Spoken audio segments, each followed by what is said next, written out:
Thank you for tuning in to the Practical Preservation Podcast. Please take a moment to visit our website, practicalpreservationservices.com, for additional information and tips to help you restore your historical home. If you've not done so, please subscribe to us on iTunes, Stitcher, or SoundCloud, and also like us on Facebook. Welcome to the Practical Preservation Podcast, hosted by Danielle and Jonathan Kepperling. Kepperling Preservation Services is a family-owned business based in Lancaster, Pennsylvania, dedicated to the preservation of our built architectural history for today's use as well as future generations.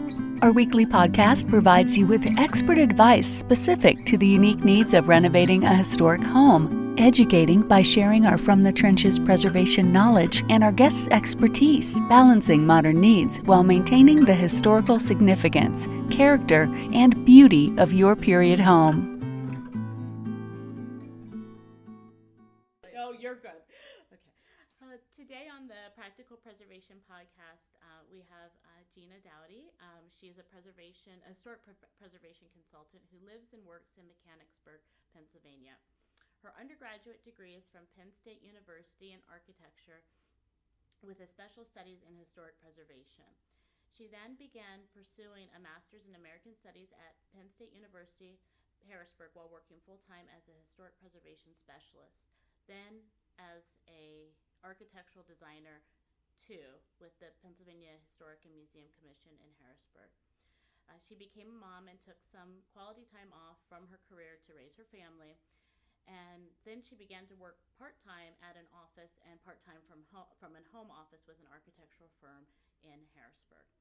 For over 10 years, she was the firm's preservationist and then later an associate. In 2012, with nearly 25 years in the historic preservation field, she created Gina M. Douty, Historic Preservation Consulting, LLC, a certified woman-owned small business to assist those who desire, need, or have a passion for historic preservation consulting services. She later completed her master's in historic preservation from the Savannah College of Art and Design and was fortunate to receive a Graduate Achievement Award as Preservationist of the Year for her graduating class. Her services include experience with historic preservation and rehabilitation projects, both commercial and residential, and a working knowledge of the Secretary of Interior's standards for historic preservation.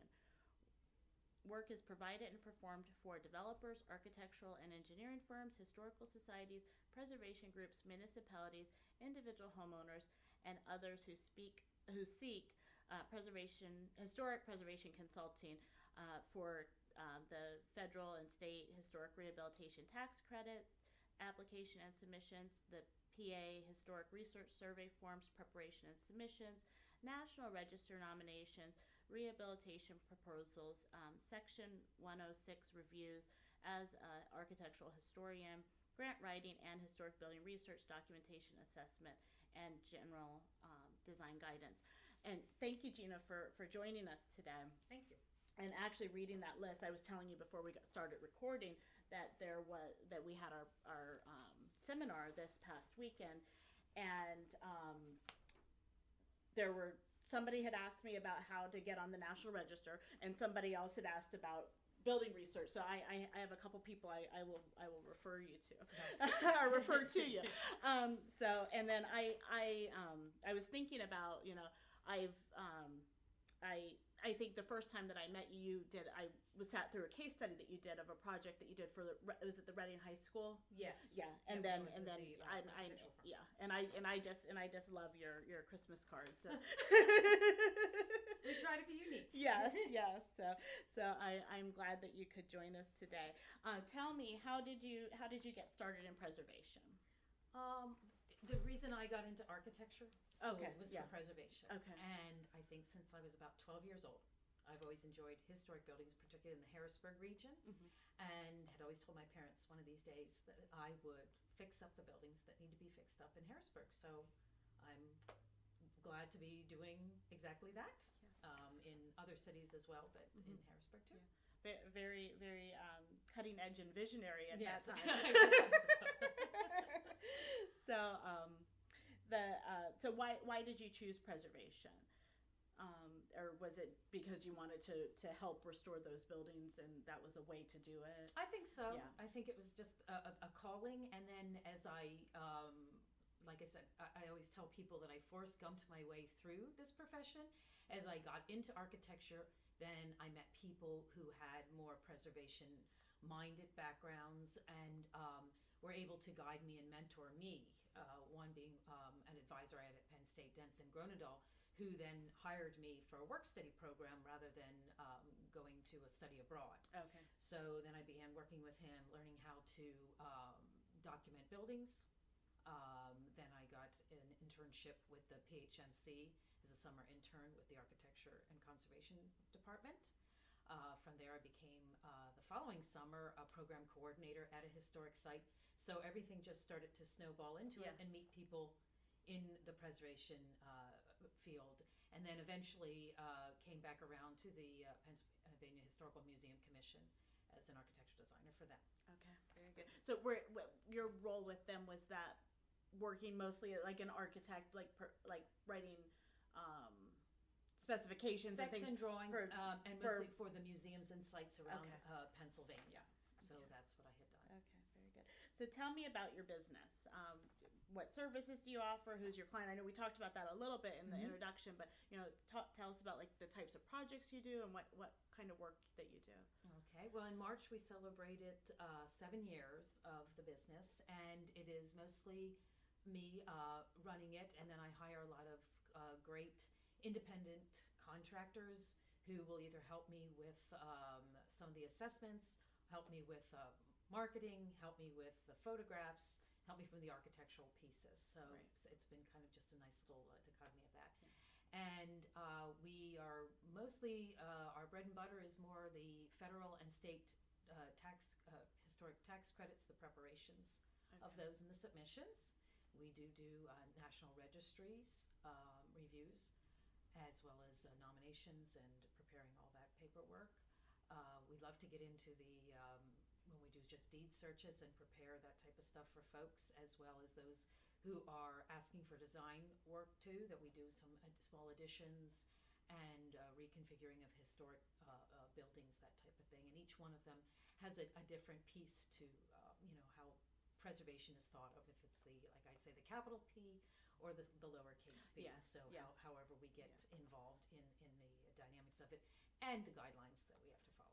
Yeah. Well, and I think that that's a great way to look at it, because when the seminar that we just did this past weekend, one of the first things that I said was, not every building has to be museum, but they're still worthy of being preserved, but they have to work for how you live and how you're building, how, as the building owner, you're the steward, you have to kind of guide the process. That's correct.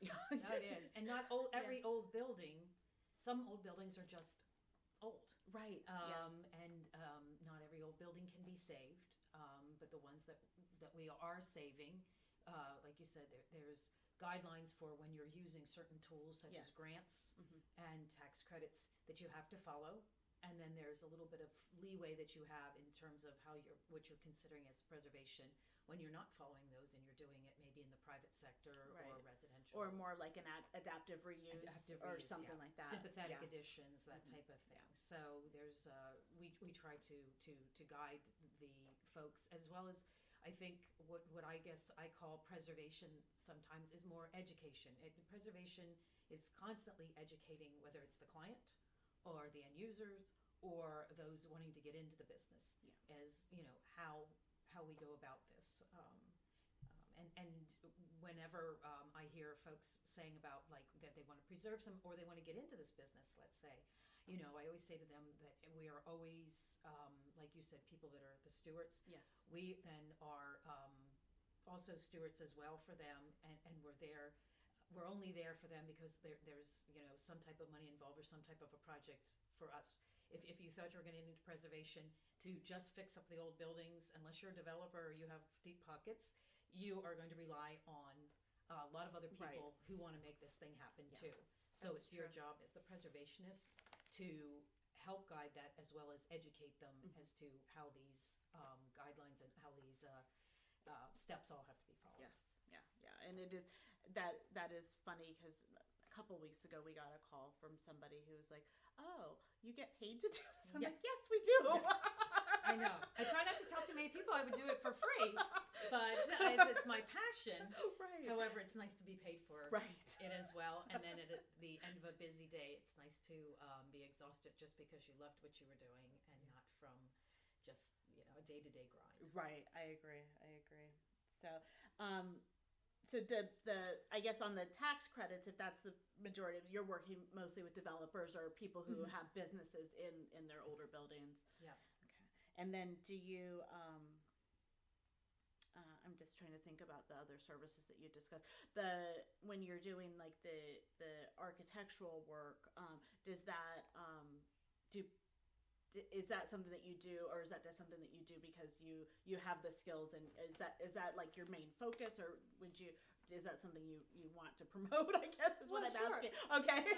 We have a lot of folks that come by and say, they'd like, mostly with preservation, and that's what I like about it. It's not just starting from a blank lot. Right. It's a building that's sat there, and others came before. I think of the builders who built it, Yes. 100 years ago and stuff. And what can we do to salvage that into something that's viable and usable in the community or for those end users? Right. So we will take those on, and I usually bring then an architectural assistant with me, so that while I'm pulling, if they're doing the other pieces that go with it, that you can work well together. Together, or it's just the younger folks are, I call them younger, but those just into the business coming out of schools now, are like technology is just going in leaps and bounds Yes. than when I had done it. The old maps are always the old maps. Yes. The way you document and how you go for the information is always there, except maybe now we're looking at a computer screen. But how to put it all together and how to put it together in a faster and an easier way for clients to look at is changing. Yes. Yeah. So it's always good to hear what the younger folks, particularly out of architecture school and preservation schools, are contributing to that part, because that's how they're learning it. Where 30 years ago when I did it, it was just pen and paper, or like I tell people, quill. And we were making trips to go to all the repositories to look for things. Oh, yeah. Now a lot of times these things are like when we do a deed search, a lot of times we can do them online. But you still have to know how to use them, and still have to know how to put them together. So I like to take more of the mentor role in teaching folks how to do that, and then we can use their experience with the technology end. That sounds like a great sharing of information both ways. I think that sounds like a win-win. So what do you wish that you knew when you started that you know now, either about preservation or about your business? You can take that however you want. I think as I started it, and I was fortunate enough with working to get into the private sector after I was in the state sector, is learning more of sort of how business runs, and maybe even not even taking into consideration preservation so much, or even, and a little bit of architecture as well, but just learning how making sure you knew how invoicing works and promotion and keeping on top of those the businessy sort of things, the marketing aspects for one thing, where you have to like I said, pull in. You have to mention our Christmas cards. And I have a wonderful friend, Jamie Polanowski, who actually lives in Colorado, but I met her here in Pennsylvania. And with the great thing about technology is we stay in touch. And you find good people. So just send it to her, and she does all of our marketing, and just sort of can explain to her what my concept is, and she has it, and make sure you get that marketing piece though to the right people. So you have to target it. You have to target it, and you know that from your business. So I think it's just a matter of making sure you understand sort of how the business operates, and then gear it to the businesses of folks that besides the developers, but the end users, and how they're working. And I would think too, I mean, I know from my experiences, when you're starting, you don't realize how targeted your marketing has to be because, and you kind of think, oh, the whole world needs to know this, but really the whole world doesn't care. No, and for a long time I didn't have a website, and then it was like, Gina, you need a website. And right now I still don't do Facebook or anything like that because I'm like, it's almost, we're we're very specific to who we got. Right. A lot of my business is repeat clients and word of mouth. Right. So then then the next step is, to try not to grow so fast that you have the growing pains of that where you're putting it out there, to too many folks that you can't accommodate it. And then you have to, try to, keep juggling, the workload. Yeah. So I think sometimes it's trying to find that balance. Now as a certified WBE, my next step is to, be a little more available to those who want to go after federal jobs and state jobs, but not be so available that all I'm doing is working on proposals, and either that or if we get them, I'm scrambling around to try to find the right people. Right. To and then there is that point, and then it's going to become a job for you, and you're not going to like it. Yes. Yeah, definitely.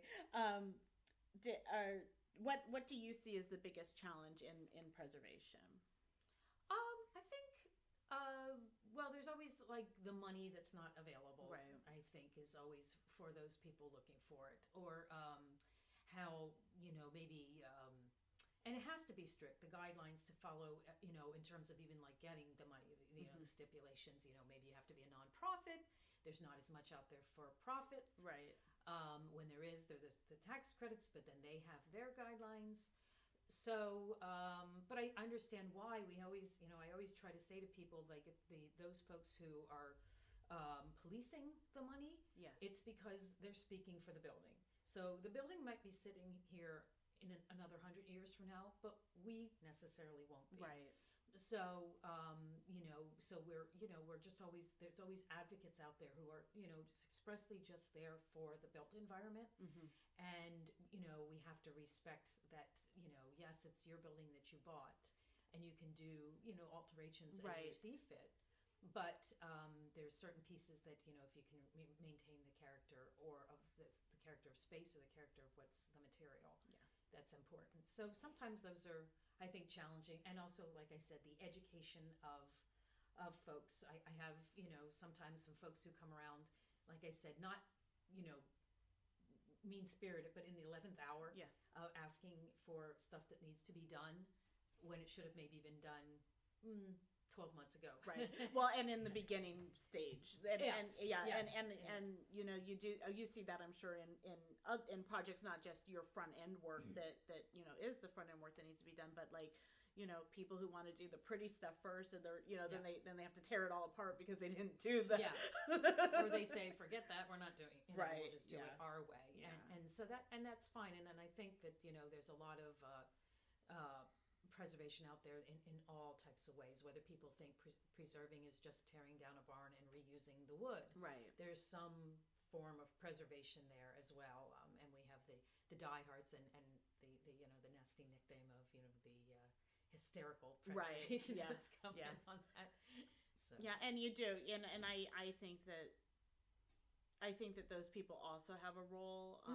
I can think the building that's right across from us, that was slated for demolition. The stables, and now they've made it. They've reused it, and it's a great space. Yeah. But when there were people starting to speak up about it, I'm like, well, I don't know if I would have fought that battle. I don't know if that's the hill I would have wanted to die on. Right. You're correct. Yeah. And there's some people who are like specifically get into preservation to be advocates. Right. I've often said to folks, like, if I've be called to do it, I try to do my part, but I didn't become a preservationist to preserve, Independence Hall. There's specific people for that. And I think when I first got into it, probably 30 years ago, it was more of that museum type, let's restore it back to its original nature. But as we, have more and more, buildings that are still around from the early 1900s or the 1930s or what have you, I see it more now as just rehabilitation. Right. Like you said, the adaptive reuses.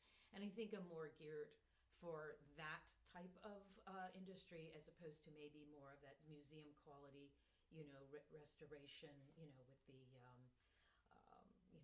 with the brush and the, going into the deep, history of something. Right.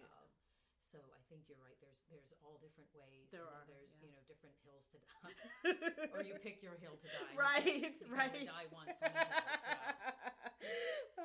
So do you see any trends in preservation? Well, I think that, in order to follow the trends, I follow them more like if I see that if more monies are being available and there's more grants out there, then early on in my career, I learned how to, write grants, especially those that are just coming out, so that there can be a little bit more, there's a more sympathetic nature of people who are taking on for the very first time, that sort of the beta group. Yes. And then follow the trends if I see more developers saying, well, I have a need for this. Then learning a little bit about those particular needs. Yes. So I try to follow the trends in that respect, I think, as far as preservation goes. And then seek out those individuals who do the work such as like the repointing of the bricks, the masons, the craftsmen who do the wood, Yes. The plasterers, then seek those type of individuals out, restoring windows, rather than me having to become an expert in the field of that. Maybe just making sure I know where to go for those sources. Yes. So as far as trends in that respect goes, I think it's like I said, for the 30 years, sort of watching it go to more into the rehabilitation end of things, and how that works with then like I said, going into tax credits. Right. And now we see people wanting to put additions on, but not just glob an addition on. They want to make it, and we try not to blend it as much as we, like I said, it's a sympathetic addition. That addition becomes a history as well Of its own. Yes. On its Yeah. own. Yeah. Okay. Are there any things that you do to keep up with the trends, or you just kind of watch things as you encounter them? I read up a little bit. I encounter. I sort of as I said, sometimes with the trends, it's always with technology, which has taken over everybody's profession. I was listening to, or we had a woman from Adventures in Preservation on the podcast a few months ago, and she was talking about, I don't even know how they do it, but like the 3D modeling, but just on the computer of buildings that weren't there or that aren't there anymore. And I was like, and they're actually doing that as a vacation that you can go on later this year in Virginia. I'm like, I might want to go down and do that because I've never even seen that done, and it sounded interesting. Well, and the trend, that trend of being able to do it 3D, and like I myself don't do it, but have folks who can, to then explain it even more to a client to understand and get excited. Yes. I think no matter when you do or what you do for architecture or preservation, the thing is to get as excited with your clients, if not more, because they're actually allowing you to do the thing you love. Right. So you start showing them how much you love their building and how much you love their project, but finding a way to show them that it makes sense to them, right, and that they can trust you to hand this over, and the hard money that they've earned to make it, the vision in their head come alive. Yes. And that's architecture, but I just take it then the one step further with the historic piece. Yeah. And that what we like to do is get them excited by finding historic photos, because we know where to dig. Oh, yes. Yeah. And so finding the historic photos, finding who lived in their building before, finding what the building was all about. And if they've had questions of like, well, why are the stairs here and not here, to be able to show them maybe sometimes, the photos and the maps and the old floor plans, and show them this is why.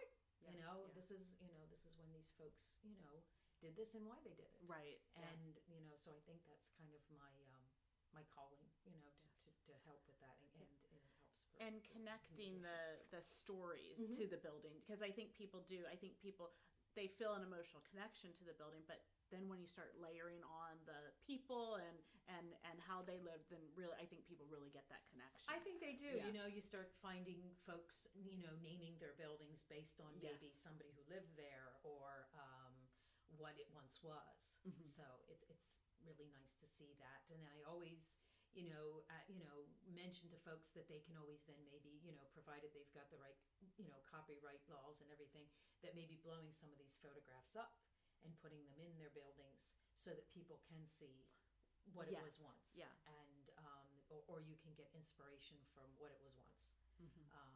Because we're also hired by architectural firms and engineers and stuff to have to document buildings that are going to be demolished as Right. well. Yes. And so we have, responsibility to document it well, Mm-hmm. and, maybe educate those folks who are, demolishing it for good reasons Right. sometimes that, hey, maybe you keep a little piece of this, or there's a little bit of history that can be shared in the new space, Yes. so that, that we can see it. Like I said, it's hard to keep it all. Yes, it is. Yeah, and there was a case in Lancaster that when I was working with the Preservation Trust, they were going to all the municipalities to encourage them to at least put a demolition review in place in the municipality. And there was an older, I think it was 1700s. I don't know exactly the date, but the people wanted to tear it down. That whatever they wanted to do to the property wasn't fitting with what they wanted to do, and that was the compromise, that they document it, that they salvage as much as they can. And I don't think anybody was really happy about it, but it was a compromise. Yeah, there is. Because Yeah. if not, and somebody just comes in with a wrecking ball and you didn't have a chance to document, Right. that at least something be given to folks to be able to document. And then I think it keeps then developers or folks who At need least- to add additions, it keeps them wanting to come into your area. Right. Well, and not away. Yeah, and I'm thinking too, it also gives everybody kind of a breathing room. Like, Yeah. let's step back and think about this a little bit. Yeah, and that Yeah. everybody has maybe a little bit of gain here. I think you're right. Yeah. So, do you think that, or is there anything that sets your business apart from other preservation consultants? Well, I think we're small, but I think that's sometimes an advantage. I do. maybe, Yeah. and whether it's maybe a cost thing or just small. Sometimes maybe we always say cheap, faster, good, pick two. But maybe we can't always be as fast as people would need. Yes. And if they need that, then then they can go where they need to Right. be. We try to be personable. We try to have a knowledge, particularly in the central Pennsylvania area, of historic trends, so that we can jump right in there and maybe help instead of. But we'll do other places because we love to research. Yes. Where we will research a little bit more of the history of areas, particularly in Pennsylvania, is where we're most suited. So I think maybe just that the CEO is the one you get to talk to. And Yes. maybe that's a good thing. I don't know. Maybe it's not. But You it's, know who to call. Yeah. They can get a hold of me, and Yes. if it works for them. And I think that's with any relationship, though, is Yeah. if we feel that we have a good relationship and a good rapport with some folks, we'll come out and we call it just our the pro bono visit. Mhm. It's we don't charge to come out and look at your property, see if there's something we can do, talk to you and see what you want, Right. and put a proposal together and phase it in a way that makes sense for somebody to understand, as well as understand the costs that will come along with it. Yes. So maybe that's what we do. So how could how should our listeners contact you? Through the website, Okay. www.gmdhistoric.com. And I'll make sure that's on our website too, Okay. with the along with the recording. Phone Okay. is also a good way too. And send an email. Okay. Very good. And did you have anything that you would like to promote to the listeners, or a seminar, or anything that you're doing that you? Well, we have our next week. We'll be at the Preservation Annual Heritage Conference on Heritage Okay. in Chambersburg next Wednesday. We'll be presenting a session. Okay. In fact, we'll be doing, it's called No Norm Dorm, how to reuse historic buildings as student housing, which is one right next door to us Yes. here by Yes. Pennsylvania College of Art and Design that we did some work on as for the tax credits. And what else are we doing out there? Just kind of, I don't know. I'm trying to think a little bit. Just Yeah. we're out there a lot. Yeah. Just Okay. Well, that's. Do you have your calendar on your website, or?